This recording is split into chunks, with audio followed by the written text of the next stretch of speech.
Hello students, welcome back to Padhai Karo. तो आज का टॉपिक है process of recombinant DNA technology और ये है लेक्चर नंबर 5। अगर आपने इससे पहले के लेक्चर्स नहीं देखे तो जरूर से देखना और वीडियो के एंड में देखने को मिलेगा आपको इंपॉर्टेंट क्वेश्चन। तो चलिए वीडियो को शुरू करते हैं। तो आप इमेजिन कीजिए कि आपको एक बुक में नया चैप्टर ऐड करना है। तो आप क्या करेंगे, सबसे पहले बुक को ओपन करेंगे, फिर उसका करेक्ट पेज कट करेंगे और उसके बाद उस नए चैप्टर को इंसर्ट करेंगे, फिर उसको क्या कर दोगे, बाइंड कर दोगे या फिर चिपका दोगे। साइंटिस्ट भी एग्जैक्टली सेम करते हैं डीएनए के साथ। ठीक है, तो वो क्या करते हैं, डीएनए को दे कट डीएनए, उसके बाद जो यूजफुल जीन होता है, हमें जो चाहिए होता है, जैसे इंसुलिन चाहिए तो बैक्टीरिया में वो जीन डालेंगे, फिर डीएनए को ज्वाइन कर देंगे, चिपका देंगे और फिर वो डीएनए को क्या बोला जाता है, रिकम्बिनेंट डीएनए। ठीक है, सो चलो फॉर्मल डेफिनेशन देख लेते हैं। So recombinant DNA, R DNA बोलते हैं जिसको शॉर्ट फॉर्म में, आर इज रिकम्बिनेंट। ठीक है, is a DNA molecule formed by joining DNA from two different sources. दो डिफरेंट सोर्सेज का डीएनए एक में जोड़ देना ही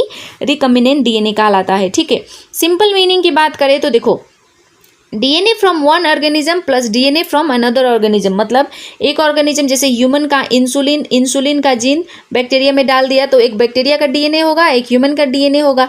तो यहाँ से क्या हुआ, दोनों का डीएनए मिला के क्या बना दिया, रिकम्बिनेंट। एग्जाम्पल की बात करें तो जैसे कि मैंने बताया इंसुलिन का है ना, इसमें ई कोलाई में डाल दिया तो ई कोलाई क्या करेगी, अब ह्यूमन इंसुलिन बनाने लगेगी। तो देखो स्टेप्स देखते हैं, steps of recombinant DNA technology. तो स्टेप 1 में क्या है, आइसोलेशन ऑफ जेनेटिक मटेरियल। सबसे पहले क्या करते हैं, आइसोलेशन करते हैं। इसमें क्या है, DNA is first isolated. Lockdown में आपने आइसोलेशन वर्ड बहुत सुना है ना, अकेले रख देना किसी जगह पे। DNA is first isolated from the donor organism, जो डोनेट कर रहा है उसका डीएनए लेके आइसोलेट कर देते हैं। Since DNA is mix with protein and RNA, protease remove protein. देखो यहाँ पे उसके बाद क्या करते हैं, डीएनए को प्रोटीन एंड आरएनए में मिक्स कर देते हैं और यहाँ से प्रोटीएज प्रोटीन को रिमूव करता है और आरएनएज रिमूव आरएनए, और यहाँ से आरएनए को रिमूव कर दिया जाता है। उसके बाद क्या होता है, प्योर डीएनए ऑब्टेन हो जाता है। ठीक है, प्रोटीन को निकाल देता है और आरएनए को निकाल देता है तो यहाँ से प्योर डीएनए बच जाता है। उसके बाद क्या करते हैं, स्टेप 2 में cutting DNA at specific site, मतलब जो साइट हमको चाहिए, जैसे कि इंसुलिन का जीन हो गया, दूध निकालने वाला जीन हो गया, तो हमको ये स्पेसिफिक चाहिए ना इंसुलिन वाला जीन, तो क्या करेंगे, यहाँ पे रेस्ट्रिक्शन एंजाइम लगा देंगे। ठीक है, E-coli-1 पता है ना, ये हमने पढ़ा है बहुत ही डिटेल में। तो वो क्या करेगा, डीएनए को कट कर देगा स्पेसिफिक रिकॉग्निशन सीक्वेंस पे, जो हमको चाहिए वहीं पे कट करेगा। दे प्रोड्यूस स्टिकी एंड, दो एंड होते हैं, blunt and and sticky and. तो इस स्टिकी एंड में एक वाला ऐसे खुला ही रह जाता है, ठीक है ना, और ब्लंट एंड में ऐसे डक बराबर कटता है। ठीक है, याद रखने वाली बात है ना।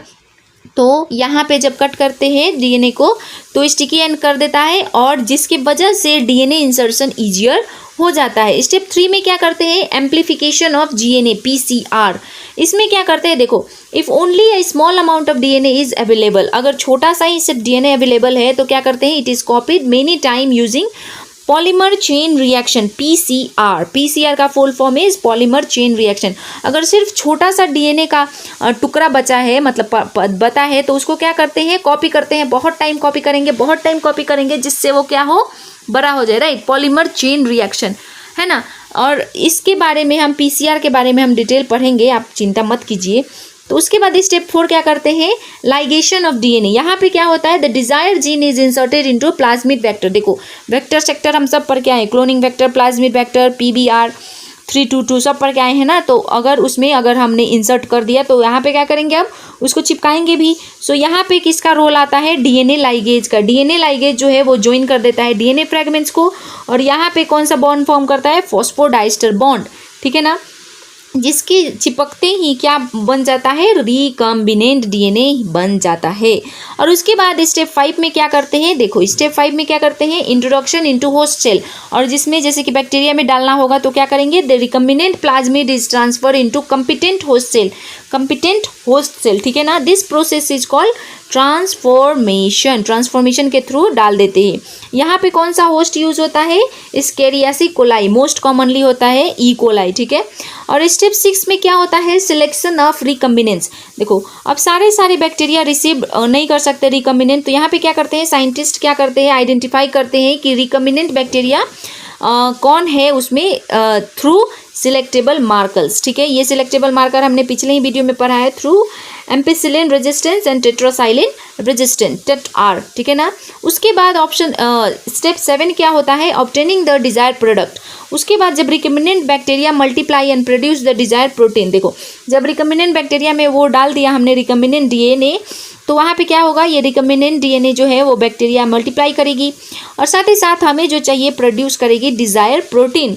एग्जाम्पल ह्यूमन इंसुलिन दे सकती है, अगर हमने ह्यूमन इंसुलिन डाला है, ग्रोथ हार्मोन दे सकती है और साथ ही साथ वैक्सीन दे सकती है। तो देखो यहाँ पे ओवरव्यू क्या है, सबसे पहले रिकम्बिनेंट DNA टेक्नोलॉजी का, ठीक है ना, फ्लो चार्ट, आइसोलेशन करेंगे DNA को, फिर रेस्ट्रिक्शन एंजाइम से उसको कट करेंगे, जो हमको जीन चाहिए वो उसमें डालेंगे, उसके बाद प्लाज्मिड में कन्वर्ट करेंगे विद सेम एंजाइम, और जब ये इंसर्शन हो जाता है तो उसको चिपकाना पड़ेगा। सो DNA ligase will join DNA, उसके बाद रिकम्बिनेंट DNA फॉर्म हो जाता है, ठीक है। उसके बाद ये वाले को क्या करते हैं, बैक्टीरिया में ट्रांसफर कर देते हैं। उसके बाद बैक्टीरिया में से भी सिलेक्ट करेंगे रिकम्बिनेंट वाले, ठीक है। उसके बाद जब बैक्टीरिया मल्टीप्लाई करेगी और अपने आप को बढ़ाएगी तो वहाँ से हमें जो चाहिए होता है वो प्रोड्यूस होता है, ठीक है ना। तो आई होप आपको बहुत ही अच्छे से क्लियर हुई है। तो चलिए अब इसके बेस क्वेश्चन देख लेते हैं, बहुत ही इंपॉर्टेंट है रिकम्बिनेंट DNA टेक्नोलॉजी, आपको स्टेप्स याद रखनी है, ठीक है। जो मैंने फ्लो चार्ट पढ़ाया वो आप याद कर लोगे तो आपको बहुत ही ईजिली हो जाएगी, ठीक है। क्वेश्चन नंबर 1 क्या है, डिफाइन रिकम्बिनेंट DNA, बहुत easy, right. Why is DNA isolated before genetic engineering, क्योंकि उसमें से प्रोटीएज और RNA को हटाना होता है, right. What is the role of restriction enzyme to cut the recognition site, जो हमको जीन ऑफ इंटरेस्ट चाहिए वो काटने के लिए।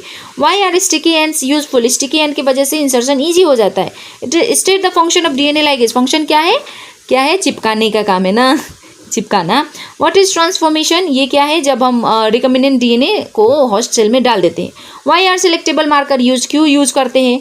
Name 1 commonly used host organism, E. coli देख सकते हैं आप।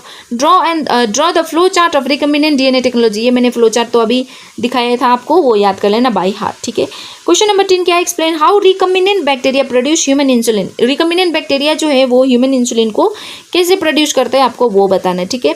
तो स्टूडेंट ये था ऑल अबाउट। अगर इस वीडियो के बारे में ओवरव्यू देखें तो देखो DNA, सबसे पहले DNA को आइसोलेट करेंगे, फिर DNA को कट करेंगे और साथ ही साथ इंसर्ट करेंगे जो हमको जीन चाहिए।